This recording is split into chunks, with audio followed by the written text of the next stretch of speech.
పెద్దలు సుదీర్ఘ రాజకీయ అనుభవం కలిగిన ప్రజానాయకుడు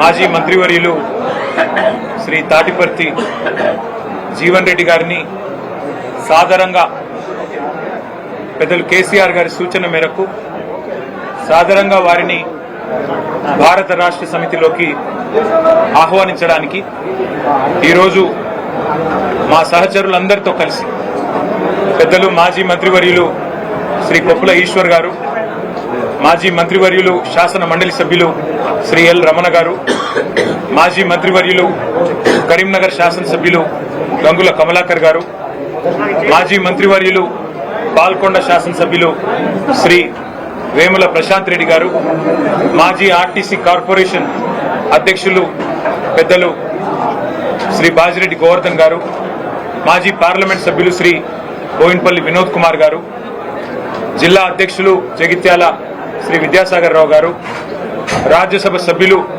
దామోదర్ రావు గారు, జిల్లా పరిషత్ మాజీ చైర్పర్సన్ జగిత్యాల శ్రీమతి దావా వసంత సురేష్ గారు, అట్లాగే మా గౌరవ సహచర శాసనసభ్యులు డాక్టర్ సంజయ్ గారు, పాడి కౌశిక్ రెడ్డి గారు, మాజీ శాసనసభ్యులు రసమై బాలకృష్ణ గారు, గౌరవనీయులు సుంకె రవిశంకర్ గారు, కోరుకంటి చందర్ గారు, పుట్ట మధు గారు, దాసరి మనోహర్ రెడ్డి గారు, అట్లాగే ఒడితల సతీష్ గారు, మొత్తం ఉమ్మడి కరీంనగర్ జిల్లా నాయకత్వం మొత్తం, అట్లాగే పక్కనే ఉన్న నిజామాబాద్ జిల్లాలోని నిజామాబాద్ అర్బన్ మాజీ శాసనసభ్యులు సోదరులు బిగాల గణేష్ గారు, ఇంకా వారితో పాటు జిల్లా పరిషత్ మాజీ అధ్యక్షులు శాసన మండలి మాజీ సభ్యులు నారదాస్ లక్ష్మణరావు గారు, అట్లాగే కరీంనగర్ జిల్లా పార్టీ అధ్యక్షులు జీవి రామకృష్ణారావు గారు, సిరిసిల్ల జిల్లా పార్టీ అధ్యక్షులు తోట ఆగయ్య గారు, అందరం కూడా కలిసి ఈరోజు పెద్దలు జీవన్ రెడ్డి గారిని మరి భారత రాష్ట్ర సమితిలోకి సాదరంగా ఆహ్వానించడం జరిగింది.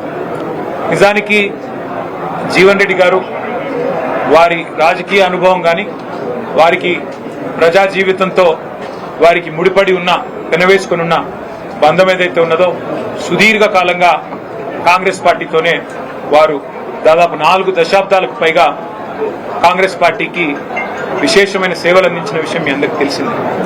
మీ అందరికీ తెలియని ఒక విషయం ఏమంటే 2014కు మునుపు సరిగ్గా 2014 ఎలక్షన్ల కొద్దిగా ముందు తెలంగాణ రాష్ట్రం ఏర్పడ్డ తర్వాత అంటే ఫిబ్రవరి 20 నాడు బిల్లు పాస్ అయిన తర్వాత మరి ఏప్రిల్లో అనుకుంటా బహుశా ఎలక్షన్ జరిగింది. ఆ మధ్య కాలంలో అప్పుడు పెద్దలు కేసీఆర్ గారు జీవన్ రెడ్డి గారిని ఆహ్వానించారు పార్టీలో మా వినోద్ కుమార్ గారి ద్వారా.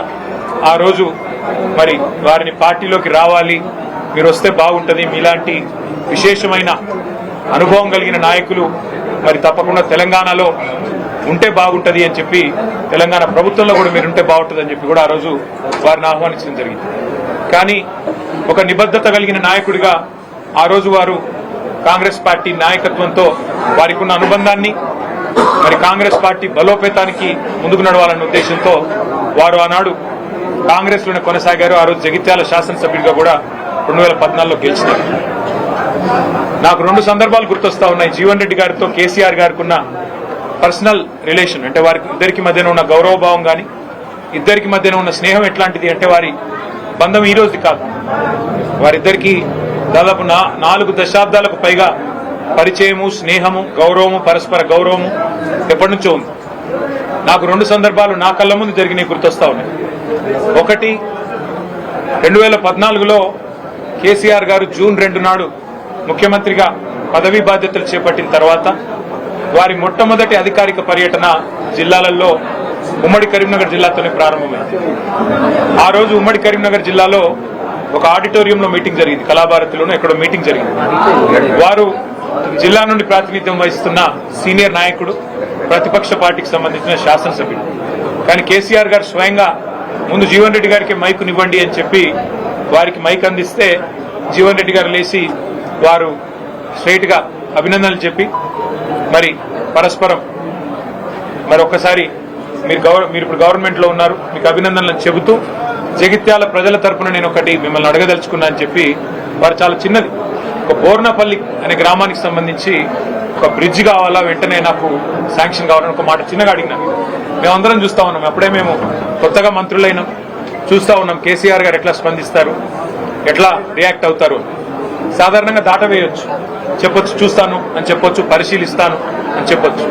కానీ జీవన్ రెడ్డి గారి మీద ఉన్న గౌరవం, వారి మీద ఉన్న ప్రేమ ఎట్లాంటిది అంటే క్షణంలోనే వెంటనే అక్కడే శాంక్షన్ చేసి 75 కోట్ల బ్రిడ్జిని అక్కడికక్కడే కరీంనగర్ ఉమ్మడి జిల్లాలో ఇచ్చిన మొట్టమొదటి శాంక్షన్ కేసీఆర్ గారు ఆ రోజు జీవన్ రెడ్డి గారి కోరిక మేరకు, వారి విజ్ఞప్తి మేరకు ఇచ్చిన ఆ బ్రిడ్జ్. తర్వాత ఇంకో సందర్భం గుర్తొస్తా ఉంది నాకు.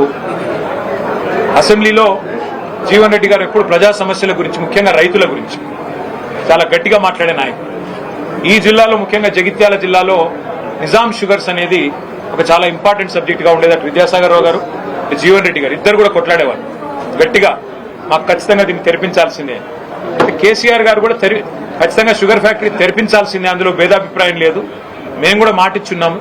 కానీ పక్కనే ఉన్న మహారాష్ట్రలో, అప్పుడు పోచారం శ్రీనివాసరెడ్డి గారు వ్యవసాయ మంత్రి, పక్కనే ఉన్న మహారాష్ట్రలో సహకార వ్యవస్థలో, కోఆపరేటివ్ ఫార్మాట్ లో చాలా బ్రహ్మాండంగా నడుస్తా ఉన్నాయి అక్కడ షుగర్ మిల్లులు. మా టెస్కాప్ చైర్మన్ రవీంద్రరావు గారు కూడా ఇక్కడే ఉన్నారు, మాజీ అధ్యక్షులు. అట్లా కోఆపరేటివ్ వ్యవస్థను బలోపేతం చేస్తే బాగుంటుంది జీవన్ రెడ్డి గారు.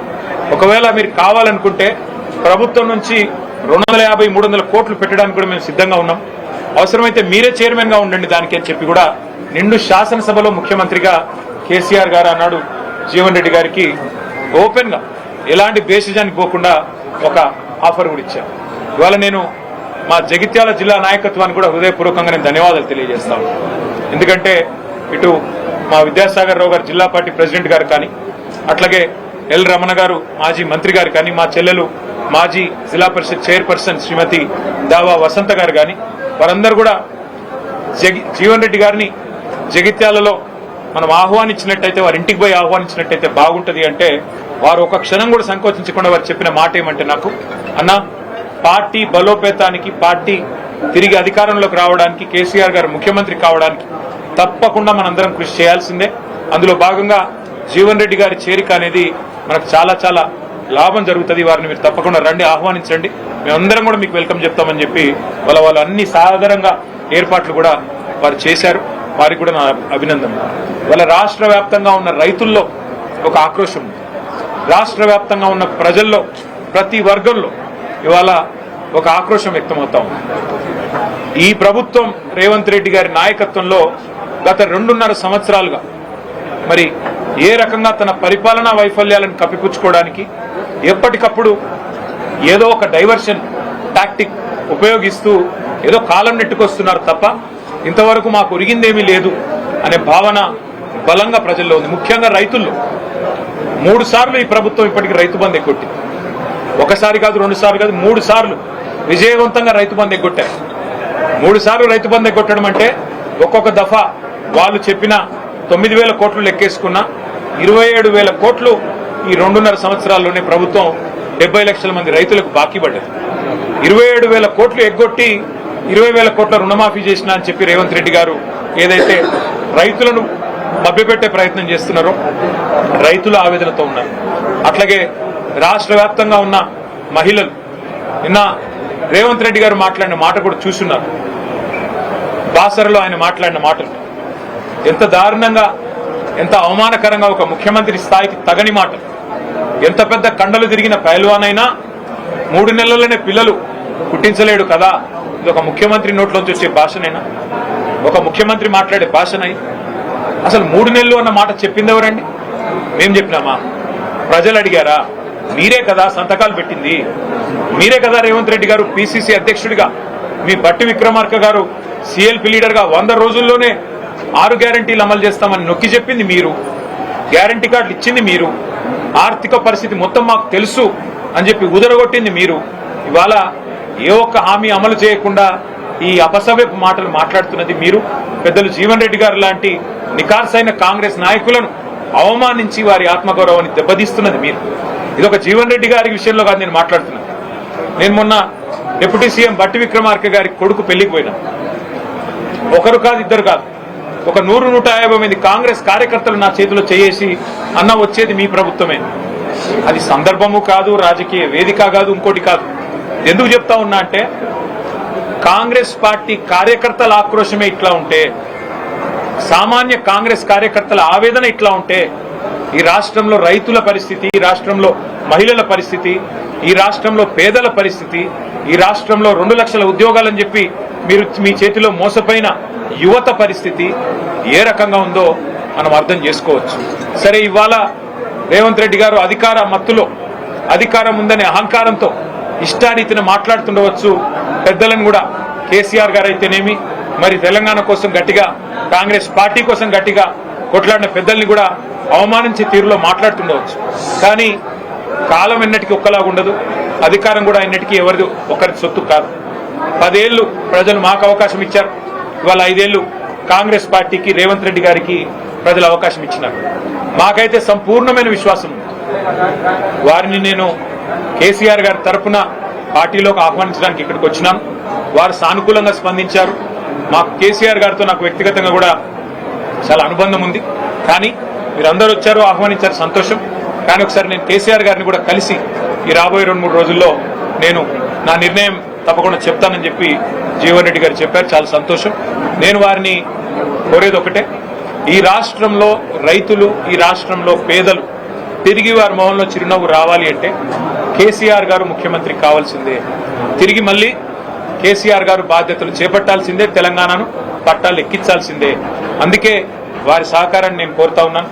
మా సహచరులందరం కూడా కలిసి వచ్చి వారిని ఇవాళ ఉమ్మడి కరీంనగర్ జిల్లా, అట్లాగే ఉమ్మడి నిజామాబాద్ జిల్లాకు సంబంధించిన ముఖ్య నాయకులందరం కూడా వచ్చి వారిని సాదరంగా ఆహ్వానించాము. వారు పెద్దలు కేసీఆర్ గారితో కలిసిన తర్వాత మిగతా అన్ని విషయాలు కూడా ప్రజాహితాన్ని దృష్టిలో పెట్టుకొని, అల్టిమేట్ గా ఈ రాష్ట్ర భవిష్యత్తును దృష్టిలో పెట్టుకొని, తప్పకుండా జగిత్యాల జిల్లా ప్రయోజనాలు కూడా దృష్టిలో పెట్టుకొని వారు నిర్ణయం తీసుకుంటారని చెప్పి నేను ఆశిస్తా ఉన్నాను. వారికి తప్పకుండా మా వైపు నుంచి ఆహ్వానం మాత్రమే కాదు, పార్టీలో కూడా సముచితమైన స్థానము, గౌరవము తప్పకుండా ప్రజల్లో వారికి ఉన్న గౌరవానికి, ప్రజల్లో వారికి ఉన్న గుర్తింపుకు తగ్గ విధంగా ఉంటుందని చెప్పి కూడా వారికి నేను విజ్ఞప్తి చేస్తూ, మరి ఈ రోజు వారు కూడా వారి సహచరులందరినీ పరిచయం చేశారు.